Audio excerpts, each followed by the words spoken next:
Kalau engkau masih terikat oleh dunia, oleh banyak hal di luar dirimu, kamu tidak akan nyampe-nyampe pada yang kamu cintai.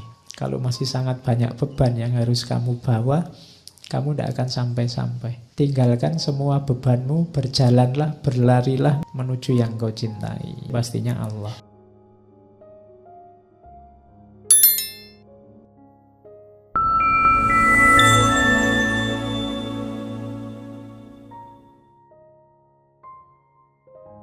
Oke, bismillah.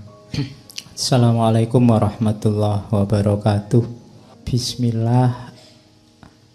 Mari kita mulai lagi ngaji filsafat kita. Oke, terus kiamatnya di sini.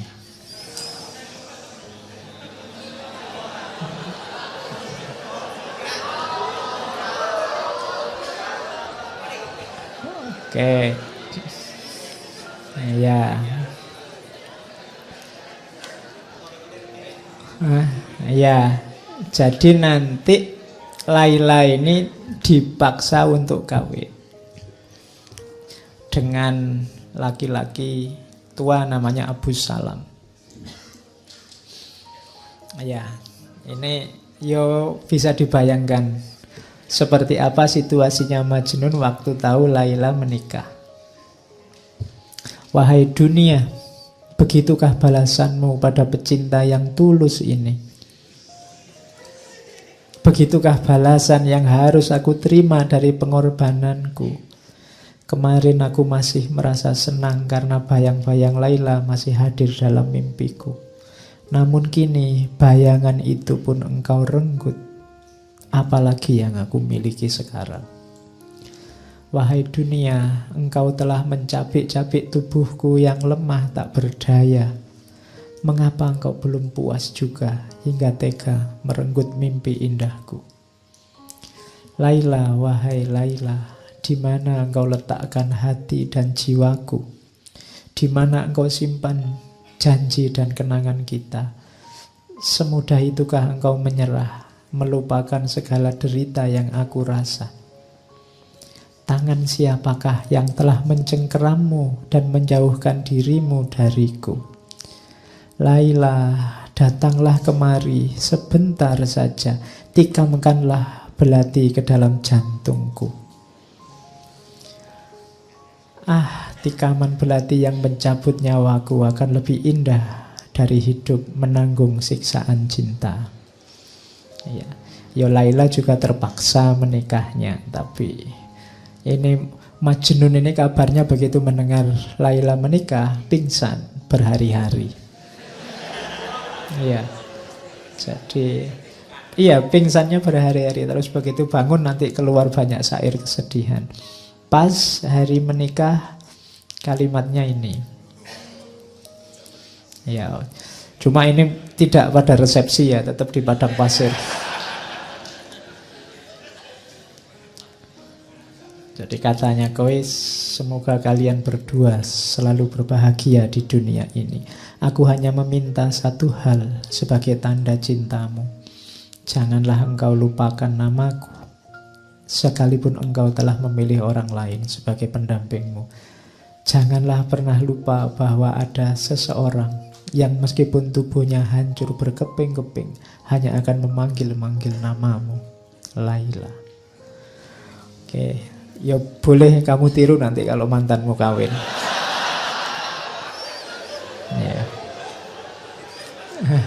Ya. Jadi ucapan selamatnya dari Kois. Jangan salah, nanti Laila juga jawab. Karena Laila tahu pasti ini Majnun akan galau luar biasa. Ya, jadi Laila menjawabnya pakai surat. Kalimatnya panjang.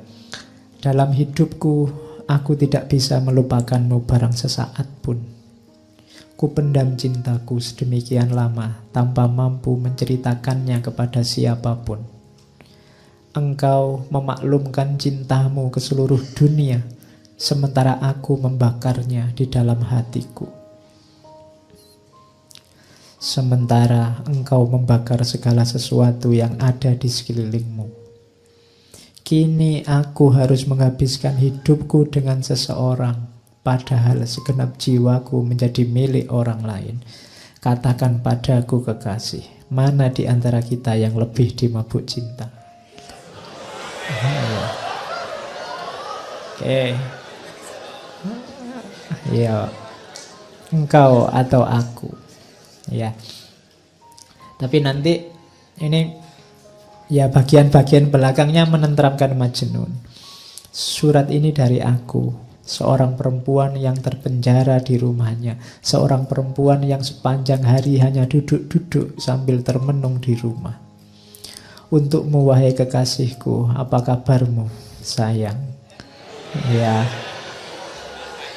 Ya. Bagaimana hari-harimu? Dengan siapa engkau menjalani jam demi jam dalam hidupmu di lembah-lembah dan gunung-gunung itu? Aku kira engkau lebih bahagia daripada aku. Engkau bisa bebas pergi kemana saja, dengan siapa saja, dan bisa makan apa saja. Sedangkan aku, ketahuilah kekasihku, aku tak bisa berbuat apa-apa, kecuali hanya menunggu hari demi hari tanpa jiwa, sambil terus mengingatmu dan merinduimu. Hatiku hampa. Duhai kekasih, jiwaku yang berhati bening, bagai mata air Khidir, mata air keabadian. Aku masih seperti dulu. Meski aku telah menikah, namun aku bersumpah, hatimu selalu ada di hatiku. Meski aku tidur satu rumah dengan suamiku, tapi ranjangku tak pernah mempertemukan kepalaku dan kepalanya.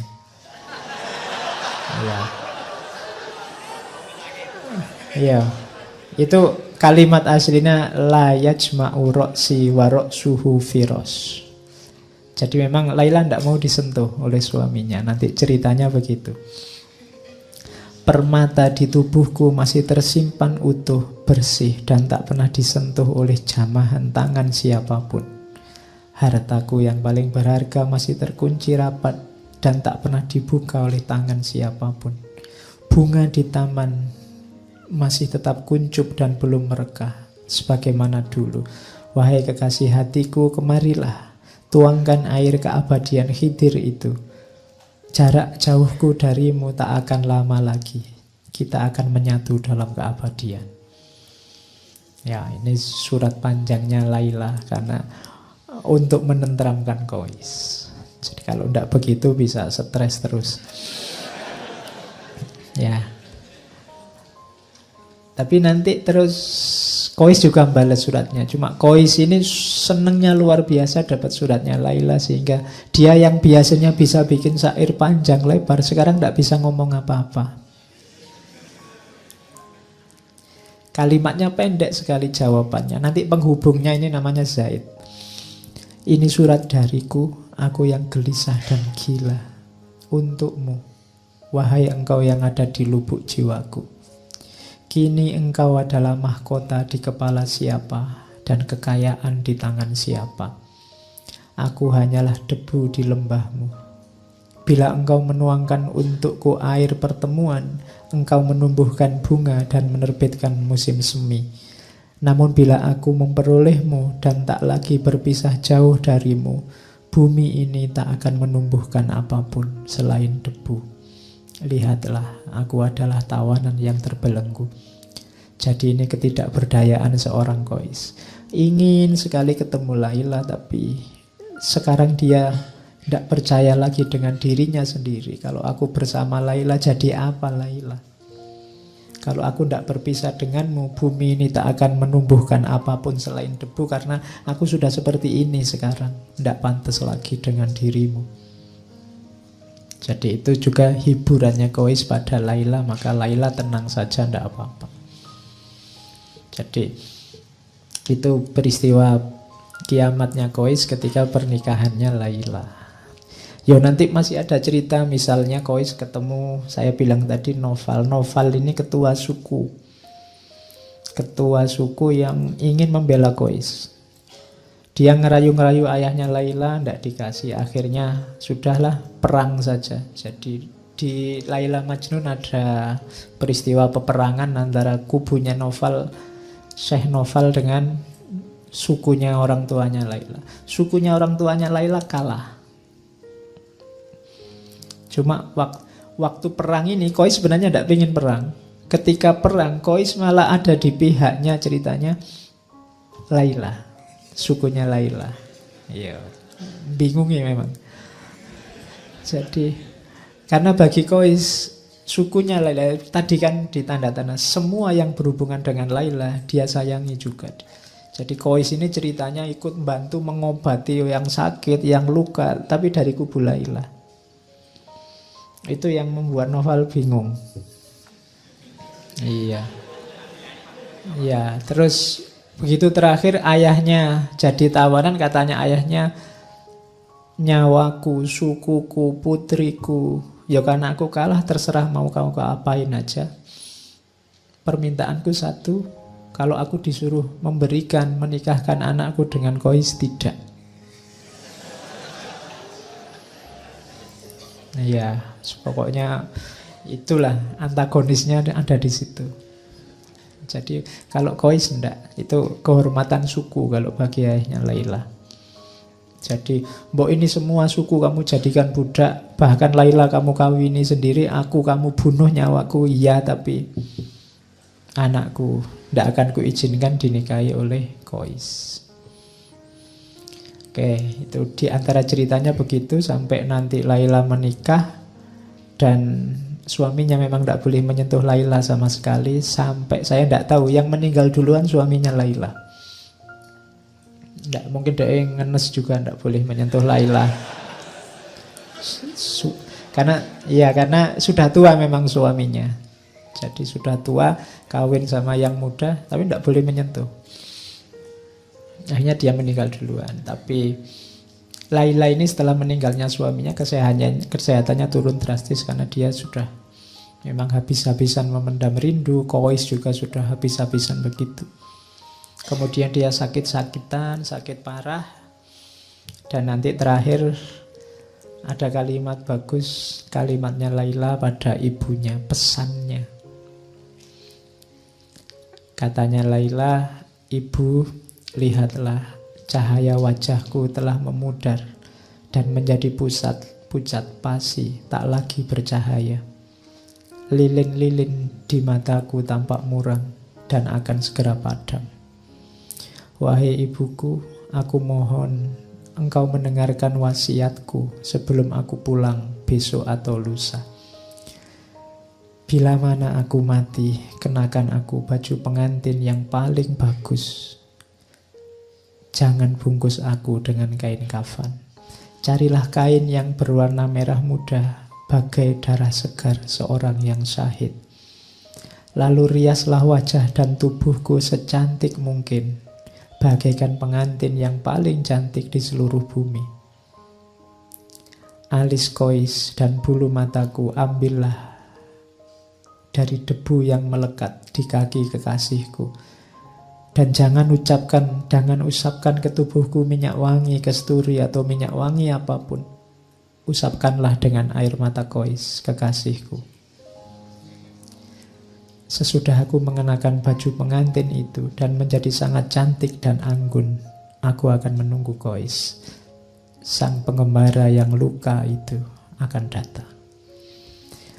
Terus, wahai ibu, katakan kepada pengembara yang selalu diliputi kesengsaraan itu, semua sudah selesai.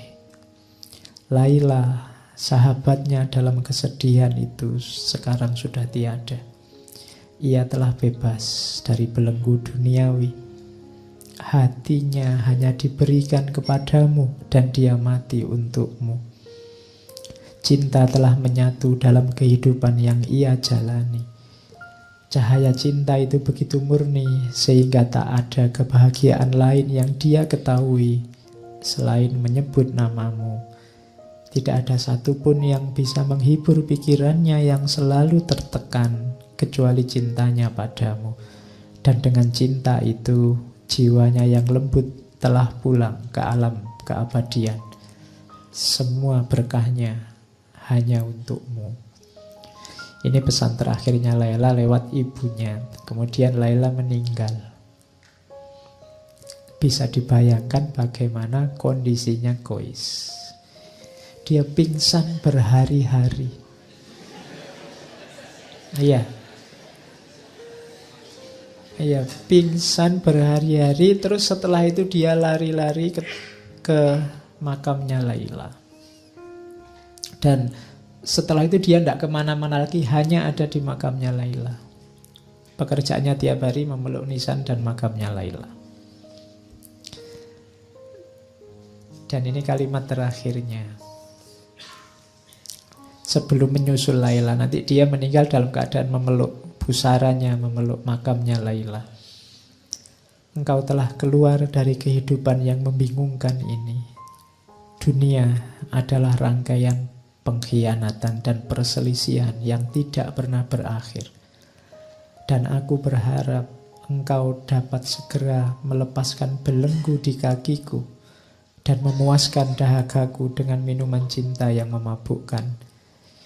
Di sana kita akan segera bertemu dalam kebahagiaan abadi. Lilin yang menyinari hidup kita akan semakin bersinar dengan nyala yang lebih terang. Cinta kita akan bercampur dengan cahaya keabadian. Ya Allah, dengarlah hamba-Mu. Dalam tatapan cinta, bebaskanlah dia dari segala penderitaan yang menimpanya selama ini. Atas nama-Mu, rengkuhlah dia dalam pelukan-Mu. Ya Allah, tunjukkanlah kasih sayang-Mu, tunjukkanlah kebesaran-Mu pada diriku ini. Pertemukanlah segera aku padanya. Tidak ada lagi yang dapat kupertahankan di dunia ini setelah jiwaku satu-satunya engkau panggil. Setelah itu tidak ada. Jadi mereka berdua meninggal. Itu akhirnya Laila Majnun. Nanti cerita ini ada beberapa tambahan. Ada cerita juga seorang sufi. Kalau di akhir cerita itu Zaid tadi yang jadi penghubung itu bermimpi dua-duanya berbahagia di alam sana. Kois dan Laila sedang berbahagia dengan pakaian terindah, dengan keremajaannya lagi dan seterusnya. Tapi nanti ada seorang sufi yang bermimpi. Jadi sufi ini bermimpi bahwa di akhirat sana Allah menyapa Kois. Sapaannya pada Kois adalah, wahai Kois, mengapa engkau menyebut namaku dengan nama Laila waktu di dunia? Itu sebenarnya ingin menunjukkan bahwa sebenarnya ini kisah tentang cinta ilahiyah. Kisah tentang cinta kepada Tuhan yang sudah mendalam. Itu yang membuat para sufi mabuk Allah. Itu yang membuat yang ada di mulut para sufi itu ketika mengalami puncak rasa cinta itu hanya Allah. Oke. Dan ini cerita Laila Majnun ini banyak diadaptasi macam-macam. Ada beberapa yang saya bawa. Beberapa kali juga sudah saya cerita, misalnya dulu waktu ngomong Rumi. Jadi ini ada kisah dari Rumi tentang Majnun. Salah satu teks Majnun. Jadi saya bilang tadi cerita tentang Majnun itu folklore yang sudah beredar di tengah masyarakat. Yang saya bawa malam ini versinya Nizami, tapi versi yang lain banyak. Kalau ini antara lain versi dari Rumi, ada beberapa cerita. Misalnya satu ketika teman-temannya Majnun ini tanya, Majnun, kalau kamu mau, kami bisa mendatangkan perempuan yang lebih cantik untukmu. Kata orang-orang. Jawabannya Majnun, kalian tak akan mengerti. Aku mencintai Laila bukan karena rupa dan penampilannya. Saat memiliki gelas, yang terpenting dan yang paling membahagiakan bukan bentuk gelas itu, melainkan ketika aku bisa menikmati anggur dengan gelas tersebut. Kalian sebaliknya, merasa puas dan cukup dengan bentuk gelas, tapi tak tahu apa yang paling penting dari sebuah gelas. Tak ada artinya gelas emas berhias permata tapi isinya cuka. wadah tua dan rusak berisi anggur bagiku lebih baik ketimbang 100 gelas emas berisi cuka. Itu kalau bahasa hari ini mungkin jangan lihat casingnya. Kalau sudah jatuh cinta itu casing tidak penting. Orang yang masih ribut dengan rupa, dengan casing, itu sebenarnya belum jatuh cinta. Kalau sudah jatuh cinta tidak penting lagi itu. Makanya katanya Rumi, cinta menjadikan sesuatu tampak menawan. Namun yang tampak menawan tak selalu menyebabkan jatuh cinta. Kalau kamu sudah jatuh cinta, seperti apapun kondisi yang kamu cintai akan tampak indah. Itu yang tidak dipahami oleh banyak orang. Tadi kamu mendengarkan ceritanya Laila Majnun kan, mbok sudah nyari yang lain kan banyak. Sesimpel itu yang ada di pikiran kita. Kenapa? Karena kita belum jatuh cinta. Yang sudah dan pernah jatuh cinta pasti ngerti apa nilai yang dicintai. Tidak sekedar casingnya. Oke, itu kisah carangan kalau di wayang ini, kisah petelan yang diambil Rumi. Ada lagi kisah potongan lagi saya bawa, kalau ini menarik. Satu ketika Kois ini kaget, tiba-tiba ada anjing dari kampungnya Laila sekonyong-konyong berjalan lewat depannya Kois. Kois mengikutinya karena dia pingin segera ketemu Laila, jangan-jangan ini bisa mempertemukan aku dengan Laila. Di tengah perjalanan Kois melewati sekelompok orang kampung sedang sholat. Mungkin anjingnya lewat masjid mungkin. Tapi Kois tidak lihat mereka karena Kois sedang konsentrasi mengejar anjingnya. Ya. Setelah Kois pulang, orang tadi yang sholat marah-marah pada Kois. Wahai Kois, tadi engkau melewati kami saat sedang sholat. Kenapa kau tidak ikut sholat dengan kami? Kok kamu tidak lihat kita sholat, kamu lewati saja? Katanya Kois, demi Allah, saat kalian sedang sholat berjamaah, aku sama sekali tidak melihat kalian. Kenapa? Hatinya hanya fokus pada anjing dan yang dia cintai, Laila. Siapa tahu anjingnya bisa mempertemukan dengan Laila. Bila kalian benar-benar cinta pada Allah, sebagaimana diriku cinta pada Laila, pasti kalian tidak melihat aku.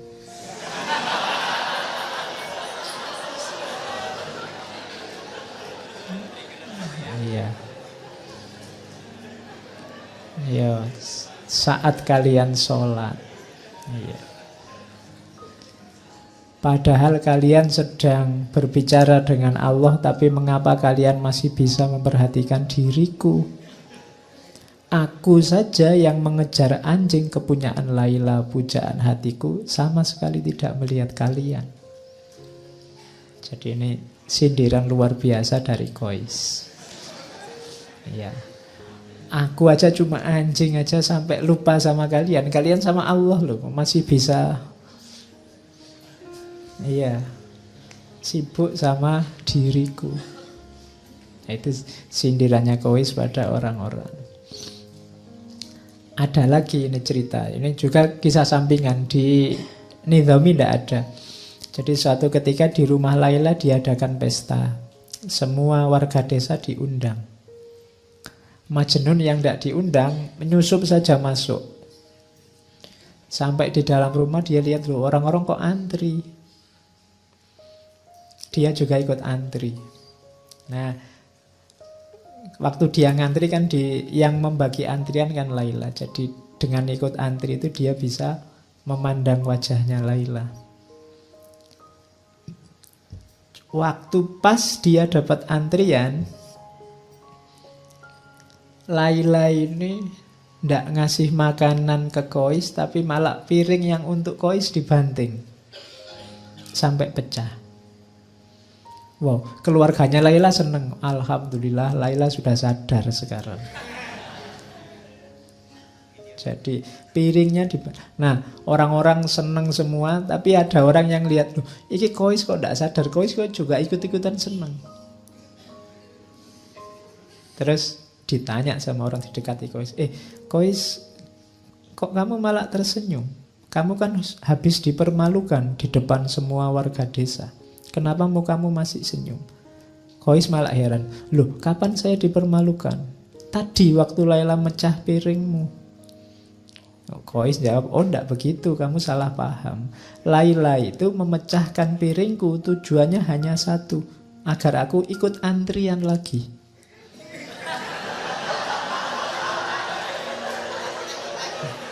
Ya. Jadi kalau aku ikut antrian lagi ya Pak, aku bisa ketemu lagi, kita bisa berlama-lama saling memandang. Ya, ya, sehingga rindunya bisa terobati. Jadi rahasianya di situ. Ya, ini sebenarnya sindiran bahwa kalau Allah ngasih kamu susah, kalau Allah ngasih kamu ujian, kesulitan, itu mungkin karena Allah ingin dekatnya lama sama dirimu.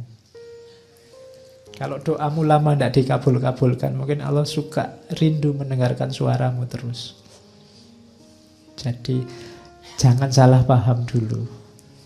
Makanya cintailah Allah, dekatilah Allah dengan rasa cinta, maka kamu tidak akan kecewa, tidak akan mengeluh, tidak akan putus asa.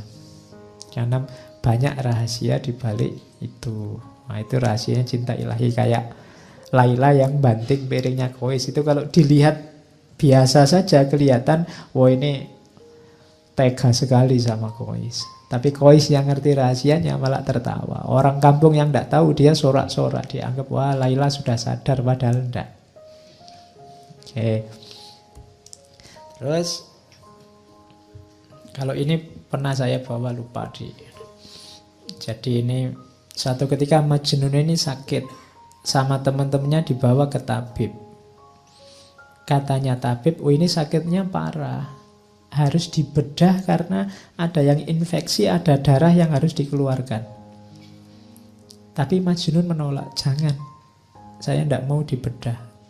Tabibnya bingung, lah kok kamu takut? Selama ini kan kamu keluar masuk hutan sendiri.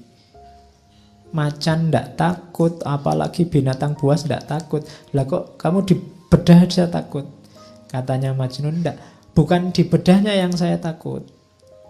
Lah kamu takutnya apa? Aku takut pisaunya menyakiti Laila.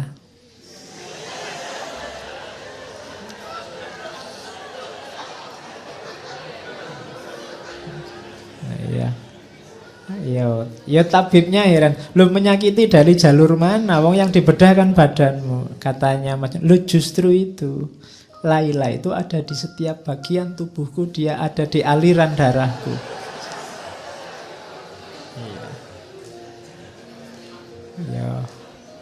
Ya ini bisa kamu jadikan alasan kalau kamu takut imunisasi, takut suntik itu. Iya. Jadi aku takut menyakiti ngono. Ya karena ini pelajaran bahwa ketika orang sudah sangat mencintai, antara yang mencintai dan dicintai sudah tidak terbedakan lagi. Jadi kalau Laila disakiti, Majnun yang sakit. Kalau Majnun disakiti, Laila yang sakit. Jadi ketika Majnun dibedah, yang dikhawatirkan oleh Majnun adalah sakitnya Laila. Kenapa? Kalau Laila tahu Majnun dibedah, dia yang sakit. Itu yang dikhawatirkan oleh Majnun.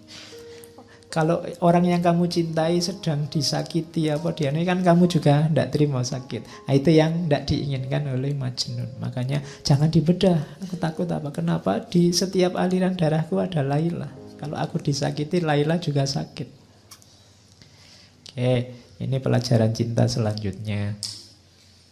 Ada kisah petelan lagi saya bawa. Kalau ini sama analogi untuk cinta ilahiyah. Jadi satu ketika Majnun ini ingin ketemu Laila. Terus dia naik onta.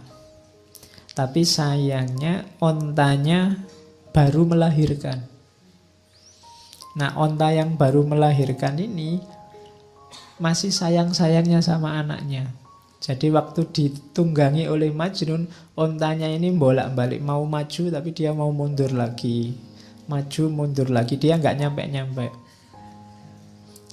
Akhirnya Majnun turun, katanya Majnun, sudahlah, saatnya kita berpisah, cintamu dan cintaku tidak sejalan. Iya, loh iya kan, ontanya mencintai anaknya, dia mencintai Laila, jadi tidak sejalan. Karena menunggangi kamu, selama ini aku berjalan di tempat, kadang maju, kadang mundur. Perjalanan beberapa hari memakan waktu 60 tahun, maksudnya lama sekali. Aku tidak akan menunggangi kamu lagi. Majnun terus turun, terus lari, tapi terus jatuh dia. Kakinya patah, tapi dia tidak putus asa ceritanya. Kakinya patah, dia ikat sendiri, terus dia menggelindingkan badannya. Jadi tidak bisa jalan kan? Iya, merangkak juga tidak bisa, kakinya sakit diikat, ya sudah muter aja menggelundung. Nah ini pelajarannya adalah kalau engkau masih terikat oleh dunia, oleh banyak hal di luar dirimu, kayak onta tadi yang masih kamu tunggangi, kamu tidak akan nyampe-nyampe pada yang kamu cintai.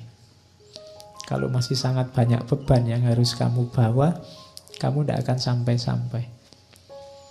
Tinggalkan semua bebanmu, berjalanlah, berlarilah, menggelindinglah menuju yang kau cintai. Ya yang dicintai pastinya Allah. Oke. Terakhir, kalau ini juga sudah sering saya sampaikan, satu ketika Khalifah ini yang mendengar cerita Laila Majnun sangat populer, satu ketika ingin tahu anak muda yang dilanda cinta itu kayak apa. Terus dia lihat ditemuinya Laila, tapi dia heran, oh Laila itu cuma kayak gini aja loh wajahnya. Qais menjadi Majnun karena kamu, tidak masuk akal. Apa yang dilihatnya dari dirimu sehingga membuatnya tergila-gila. Kamu bukan wanita yang sangat cantik. Banyak wanita lain yang secantik kamu, bahkan melebihimu. Ada cerita yang bilang, katanya Khalifah, bahkan dayangku yang paling jelek lebih cantik daripada dirimu. Tapi Laila menjawab, diamlah. Yang dia lihat tidak terlihat olehmu karena kamu bukan Majnun. Iya. Kamu tidak tahu karena kamu bukan yang mencintai. Hanya yang mencintai tahu keindahan yang dicintai. Oke. Jadi itulah kisahnya Laila Majnun. Ada banyak pelajaran cinta yang diberikan oleh Nizami lewat romannya ini. Yang itu merupakan alegori dari cinta ilahiyah, cinta ketuhanan. Oke, saya kira itu ya untuk malam ini. Sesi cinta saya kira cukup. Nanti kalau cinta-cintaan terus ya tidak enak juga. Bulan depan kita mulai berfilsafat lagi. Maret kita ke barat. Ya. Kita ngambil tema filsafat aja ya, biar sudah lama tidak ngomong filsafat yang asli. Kita ngambil tema, pokoknya judulnya filsafat barat lagi gitu aja ya. Saya ingin ngomong panjang lebar beberapa filosof yang belum kita perdalam, meskipun agak kunci. Yang pertama, bapaknya filsafat modern, René Descartes. Yang kedua, tokoh besar skeptisisme modern, David Hume. Yang ketiga, tokoh intuisionisme. Jadi barat juga tidak cuma pakai akal, tapi juga ada filosof yang mengandalkan intuisi, namanya Henry Bergson. Terakhir kita bahas filosof yang dikenal dengan filsafat absurdismenya, Albert Camus. Oke, jadi kita ketemu Descartes, Hume, Bergson, dan Camus untuk bulan April. Jadi kita belajar lagi filsafat barat. Oke, saya kira itu pertemuan malam ini. Kurang lebihnya mohon maaf. Wallahul muwafiq, wallahu a'lam bissawab. Wassalamualaikum warahmatullahi wabarakatuh.